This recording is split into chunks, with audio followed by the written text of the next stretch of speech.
আসসালামু আলাইকুম। দেশের সংবাদে আপনাদেরকে স্বাগত জানাচ্ছি। আমি আদিবা সুলতানা শারমিন।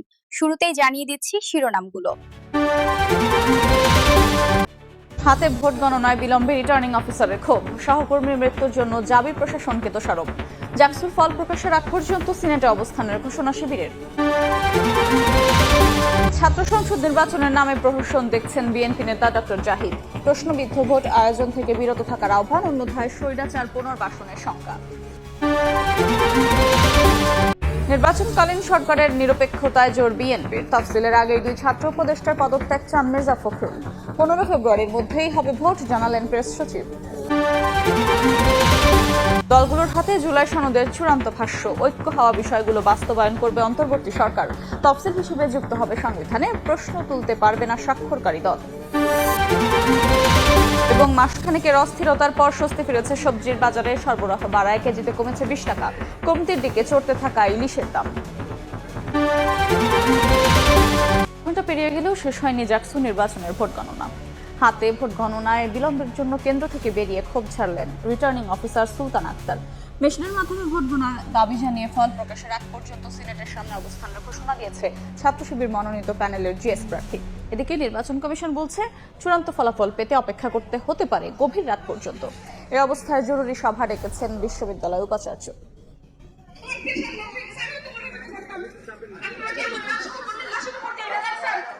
ম্যানুয়াল পদ্ধতিতে ভোট গণনায় অস্বাভাবিক দেরির কারণে ক্ষোভ ছাড়েন রিটার্নিং কর্মকর্তা সুলতান আক্তার। এভাবে চলতে থাকলে 3 দিনেও ভোট গণনা শেষ হবে না দাবি করে তিনি বলেন, শিক্ষিকা জান্নাতুল ফেরদৌসের মৃত্যু দায় নিতে হবে প্রশাসনকে। হলেই যদি ভোট কাউন্ট হতো তাহলে দেখা যেত যে বিভিন্ন হলে রাত 10টার মধ্যে রেজাল্ট হয়ে যেত। আমরা এখানে নির্বাচন কমিশনে নিয়ে আসতাম, 11টার মধ্যে রেজাল্ট হয়ে যেত। আর 11টার মধ্যে যদি রেজাল্ট হয়ে যেত তাহলে আমার সহকর্মীর মৃত্যু দেখতে হতো না, কারণ তিনি সারাদিন অমানসিক পরিশ্রম করার পরে রেস্টে গিয়েছেন। কারণ তাকেও তো বলা হয়েছে যে আবার কাউন্টিং এর জন্য আসতে হবে। তিনি হয়তো স্ট্রেস নিয়ে ঘুমাতে পারেননি, কখন তাকে ফোন দেওয়া হবে। যেমন আমি স্ট্রেস নিয়ে কাউন্ট করে রেজাল্ট দেওয়া হতো, তাহলে আমার সহকর্মীর মৃত্যু দেখতে হতো না, আমাদের কান্না করতে হতো না, আমাদের এখানে এসে আপনাদের সামনে বক্তব্য দিতে হবে না। আমার সহকর্মীর মৃত্যু আমাকে ব্যথিত করেছে। কেন আমরা আমাদের সহকর্মী অনেক সহকর্মী অসুস্থ হয়েছেন। আমি জাহাঙ্গীরনগর বিশ্ববিদ্যালয় কেন্দ্রীয় ছাত্র সংসদ জাকসু ও হল সংসদ নির্বাচনের নাটকে তো যেন শেষ হচ্ছে না। বৃহস্পতিবার ভোট গ্রহণে বিলম্বের পর গণনা শুরু হয় রাত 10টা থেকে। শুক্রবার বিকেল গড়ালেও চূড়ান্ত ফলাফলের ধারে কাছেও যেতে পারেননি নির্বাচন কমিশন। এই অবস্থায় মেশিনে ভোট গণনার দাবি জানিয়ে ফল প্রকাশের আগ পর্যন্ত সিনেটের সামনে অবস্থানের ঘোষণা দিয়েছে ছাত্র শিবির মনোনীত প্যানেলের প্রার্থীরা। এই জায়গায় প্রশাসনকে আহ্বান জানাচ্ছি, নির্বাচন কমিশনকে আহ্বান জানিয়েছি, দ্রুততম সময়ে ভোট গণনা সম্পন্ন করুন। আমরা এখানে অবস্থান করছি, শিক্ষার্থীরা কাদেরকে ম্যান্ডেট দিয়েছে সেটা আমরা গ্রহণ করে নিয়ে যেতে চাই। কোনো প্রকার ষড়যন্ত্র যদি কেউ করে, কোনো প্রকার ষড়যন্ত্র কেউ লন্ডন, অরুণাপল্লী, ঢাকা, বাংলাদেশ, সাভার থেকে কেউ যদি কোনো প্রকার ষড়যন্ত্র করে থাকে, সেই ষড়যন্ত্র এখানে বাস্তবায়িত হবে না। নির্বাচন কমিশন জানায় ফলাফল কখন প্রকাশ করা হবে তা এখনো নিশ্চিত নয়। ভোট গণনায় দীর্ঘ সময়ের কারণ হিসেবে কর্মকর্তারা জানান, ওএমআর দিয়ে গণনা বাতিল করায় ম্যানুয়ালি কাজ চলছে, নির্ভুল ফলাফলের জন্য সময় বেশি লাগছে। এটা তো রেজাল্ট দেওয়ার বিষয় না, এটা আমরা যথেষ্টভাবে সবাই গত সারা রাত কাজ করেছি আর এখনো চলমান আছে, আমরা চেষ্টা করছি। দেখা যাক। এদিকে সিনেট ভবন সহ ক্যাম্পাসে কঠোর অবস্থানে রয়েছে পুলিশ। যে কোনো পরিস্থিতি মোকাবেলায় প্রস্তুত আইন শৃঙ্খলা বাহিনীর 1000 সদস্য। বিশৃঙ্খলা হবে না, আমরা যেহেতু আইন শৃঙ্খলা রক্ষার দায়িত্বে রয়েছি, আমরা অবশ্যই সব প্রস্তুতি আমাদের রয়েছে। জাকসু নির্বাচনে মোট ভোটার সংখ্যা 11,843। ভোটার অধিকার প্রয়োগ করেছেন প্রায় 8,000 শিক্ষার্থী। অনিয়মের অভিযোগ তুলে নির্বাচন বয়কট করেছে ছাত্রদল সহ 5 প্যানেল ও 5 স্বতন্ত্র প্রার্থী। জাকসু নির্বাচনের দায়িত্ব পালনের সময় অসুস্থ হয়ে মারা গেছেন চারুকলা বিভাগের শিক্ষক জান্নাতুল ফেরদৌস। তিনি প্রীতিলতা হলে পোলিং অফিসার হিসেবে দায়িত্ব পালন করছিলেন। তার মৃত্যুতে শোকের ছায়া নেমে এসেছে গোটা বিশ্ববিদ্যালয়ে। জাকসু নির্বাচনের আমেজের মধ্যে জাহাঙ্গীরনগর বিশ্ববিদ্যালয়ের চারুকলা বিভাগের শিক্ষক জান্নাতুল ফেরদৌসের মৃত্যুতে ক্যাম্পাস জুড়ে শোকের ছায়া। শিক্ষক থেকে শিক্ষার্থী সবাই ভেঙে পড়েছেন কান্নায়, অপেক্ষা করছেন শেষবারের মতো প্রিয় শিক্ষককে বিদায় জানানোর। শিক্ষার্থীদের অভিযোগ, প্রশাসনিক অব্যবস্থাপনায় কমিশন কার্যালয়ে অসুস্থ হয়ে পড়েছেন অনেকেই। শিক্ষকের হঠাৎ অসুস্থতার জন্য প্রশাসনিক অব্যবস্থাপনাকেই দায়ী করেছেন তিনি। শিক্ষককে হারাই ফেলছি, আমি আমাদের একটা বড় আপুকে হারাই ফেলছি। এই হারানো কোনো কিছু দিয়ে পূরণ করা সম্ভব না।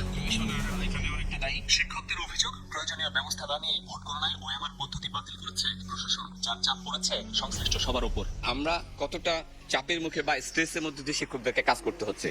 আমি আশা করব যে এই মৃত্যুর মধ্য দিয়ে আমাদের বিশ্ববিদ্যালয় প্রশাসন, নির্বাচন কমিশন তার সেই দায়িত্ব কি ছিল সেটি নিয়ে ওনারা সার্চ করবে। প্রক্রিয়া যারা কর্মরত আছেন আমাদের একজন সহকর্মীর মৃত্যুর পরে সেই বিষয়টিকে বিবেচনায় নিয়ে এই গুরুত্বপূর্ণ ঘটনাটি যেটি একজন কলিগের চলে যাওয়া সেটিকে প্রাধান্য দিয়ে তারা কিন্তু একটা সিদ্ধান্তের জায়গায় তারা আসতে পারে। তারা সাময়িক বন্ধ করে হলেও এই বিষয়টিকে দেখা উচিত বলে আমি মনে করি। এর আগে শুক্রবার সকালে জাকসু নির্বাচন কমিশন কার্যালয়ে হঠাৎ করে অসুস্থ হয়ে পড়েন চারুকলা বিভাগের শিক্ষক জান্নাতুল ফেরদৌস। এনাম মেডিকেল কলেজে নিয়ে গেলে জরুরি বিভাগে কর্তব্যরত চিকিৎসক তাকে মৃত ঘোষণা করেন। যেখানে ভোট গণনা হচ্ছে সেখানে যে দরজা ছিল, দরজার হাতল ধরেছিলেন, তো ওখানে থাকা অবস্থায় তিনি পড়ে যান। এরপরে হচ্ছে অ্যাম্বুলেন্স কল করা হয়। প্রথমত আমাদের যে চিকিৎসা কেন্দ্র আছে জাহাঙ্গীরনগর বিশ্ববিদ্যালয় সেখানে নিয়ে যাওয়া হয় এবং সেখান থেকে ডাক্তার তাকে এনাম মেডিকেলে নিয়ে যাওয়ার পরামর্শ দেন। 9টার দিকে আমাদের কাছে আসে, তো আসা মাত্রই আমরা আমাদের ইমিডিয়েটলি দেখলাম যে ওনার পালস, বিপি বা অন্যান্য যে সাইনগুলো ওগুলো কিছু পাচ্ছিলাম না, ভাইটাল সাইনগুলো। পরবর্তীতে আমরা ইসিজি করে কনফার্ম হতে পারি যে উনি মারা গেছে। যেহেতু ওনাকে আমরা পেয়েছি আর কি মৃত অবস্থায়, তো প্রাথমিক অবস্থায় এরকম কিছু ধারণা করা যাচ্ছে না কি কারণে মারা গেছে, এটা জানার জন্য পরবর্তীতে চাইলে পোস্টমর্টম করা লাগতে পারে। বাদজুমা বিশ্ববিদ্যালয়ের কেন্দ্রীয় মসজিদ প্রাঙ্গণে মৃতের জানাজা অনুষ্ঠিত হয়। প্রশ্নবিদ্ধ হয় এমন ছাত্র সংসদ নির্বাচন আয়োজন থেকে বিরত থাকার আহ্বান জানিয়েছেন বিএনপির স্থায়ী কমিটির সদস্য ডক্টর AZM জাহিদ হোসেন। জাকসু নির্বাচনের কথা উল্লেখ করে তিনি বলেন, প্রহসনমূলক ভোট আয়োজনের মধ্য দিয়ে স্বৈরাচারকে পুনর্বাসন করা হবে। এদিকে গণতন্ত্রের উত্তরণে নির্বাচন ছাড়া বিকল্প নেই বলে মনে করেন বিএনপির আরেক নেতা শামসুজ্জামান দুদু। ভোট ঠেকাতে একটি গোষ্ঠী পায়তারা করছে বলেও অভিযোগ তার। দেশের পাবলিক বিশ্ববিদ্যালয়গুলোতে ছাত্র সংসদ নির্বাচন নিয়ে উচ্ছ্বাস উদ্দীপনা দেখা যাচ্ছে শিক্ষার্থী সহ রাজনৈতিক দলগুলোর মধ্যেও। তবে জাতীয়তাবাদী ছাত্রদল প্যানেলের ডাকসুতে ভরাডুবি, জাকসুতে নির্বাচন বর্জন সব মিলিয়ে অস্বস্তিতে ফেলেছে 17 বছর ফ্যাসিবাদের নির্যাতনের শিকার হওয়া বিএনপিকে। দলটির শীর্ষ নেতারা মনে করেন, প্রশ্নবিদ্ধ হয় এমন ছাত্র সংসদ নির্বাচন আয়োজন থেকে বিরত থাকতে হবে সংশ্লিষ্টদের। ডিপ্লোমা ইঞ্জিনিয়ার্স অ্যাসোসিয়েশন অব বাংলাদেশের নবনির্বাচিত আহ্বায়ক কমিটির সদস্যদের নিয়ে শহীদ রাষ্ট্রপতি জিয়াউর রহমানের সমাধিতে শ্রদ্ধা জানানোর পর বিএনপির নেতা ডাক্তার AZM জাহিদ হোসেন বলেন, প্রহসনমূলক নির্বাচন আয়োজনের মধ্য দিয়ে স্বৈরাচার পুনর্বাসিত হওয়ার শঙ্কা রয়েছে। এমন কোন নির্বাচন আয়োজন না করা যে নির্বাচন নিয়ে মানুষের মধ্যে প্রশ্ন আসবে, মানুষ দ্বিধাগ্রস্ত হবে, মানুষ নির্বাচন থেকে প্রতিদ্বন্দ্বী দলসমূহ সরে যাবে। কাজেই কোনো বিভাজন আপনাকে আমাকে শক্তিশালী করবে না। মনে রাখতে হবে, ঐক্যবদ্ধভাবে থাকলেই তাহলেই স্বৈরাচার পালিয়েছে, স্বৈরাচার ফেরত আসার পথ সুগম হবে না। এদিন জাতীয় প্রেস ক্লাবে ডিপ্লোমা মেডিকেল অ্যাসোসিয়েশন অব বাংলাদেশের প্রতিনিধি সম্মেলনে বিএনপির ভাইস চেয়ারম্যান শামসুজ্জামান দুদু বলেন, গণতন্ত্রের উত্তরণের জন্য নির্বাচন ছাড়া কোনো বিকল্প নাই। তবে নির্বাচন কিভাবে ঠেকানো যায় একটি গোষ্ঠী সেই পায়তারা করছে বলে অভিযোগ তার। এই অশুভ শক্তি একজন অপ্রকাশে আছে, একজন প্রকাশ্যে আছে। ইলেকশন হলে জাতীয়তাবাদী শক্তি ভালো করবে, এটা যেন তারা মানতে পারছে না। কিভাবে নির্বাচন ঠেকানো যায়, নতুন নতুন বয়ান সামনে নিয়ে আসছে, যে বয়ানের মধ্য দিয়ে সুস্থ স্বাভাবিক গ্রহণযোগ্য একটি নির্বাচনকে ঠেকানো যায়, বাধাগ্রস্ত করা যায়, সফল করা যায়। দেশে গণতন্ত্র আর ভোটাধিকার পুনঃপ্রতিষ্ঠার জন্য নেতাকর্মীদের ঐক্যবদ্ধ থাকার আহ্বান জানান বিএনপি নেতারা।